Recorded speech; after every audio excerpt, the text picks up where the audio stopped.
टांगी जगन्नाथ मंदिर वार्षिक उत्सव खोर्धा जिलार टांगी सदर महकुमार जगन्नाथ मंदिर वार्षिक उत्सव अनुष्ठित हो जाइछि।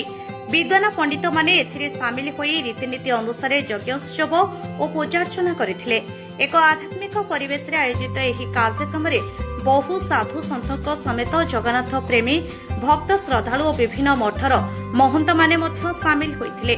टांगी जगन्नाथ मंदिर प्रतिष्ठाता तथा आद्य सेवक पूर्वतन वरिष्ठ प्रशासक और ज्योतिष शास्त्र विशारद भारत भूषण जगदेव एथिरे मुख्य पुरुधा होइथिबा बेले मानेगण व्यक्ति विशेषଙ୍କ मध्यरे आर्य कुमार ज्ञानेन्द्र मान्यवर उच्च न्यायालय पूर्वतन विचारपति निगम कल्पतरु आश्रमर प्रतिष्ठाता और मुख्य परमहंस स्वामी ब्रह्मानंद सरस्वती महाराज प्रमुख एही उत्सव रे जोग देथिले। टांगी सदर महकुमार बहु भक्त श्रद्धालुଙ୍କ समागम होइथिला।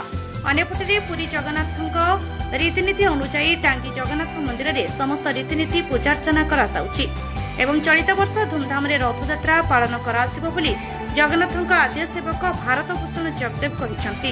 कार्यक्रम में सामिल होइतिबा साधु सन्थ माने तांकर प्रवचन प्रदान करथिले। खोर्धा टांगीरू धीरेन प्रतिहारी रिपोर्ट आम ओडिशा खबर।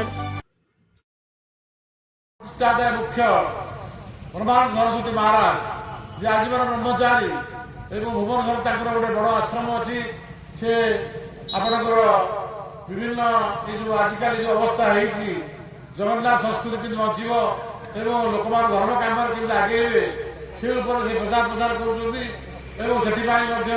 आम बहुत आनंदित आम टांगी बाबा आलोका आश्रम विशिष्ट व्यक्ति से कहे तेणु जगन्नाथ संस्कृति बचब एवं ओडिया भाषा आम अस्मिता जगन्नाथ आम जिते जहाँ कले जगन्नाथ आम कौन त्राही ना जिते जहाँ कर्म करूँ जहाँ करूँ जदि मुख्य व्यक्ति अच्छी तार जगन्नाथ निकट आशीर्वाद दिंतु एवं प्रणाम हो जाती तार जिते पाप कर सब पाइबे।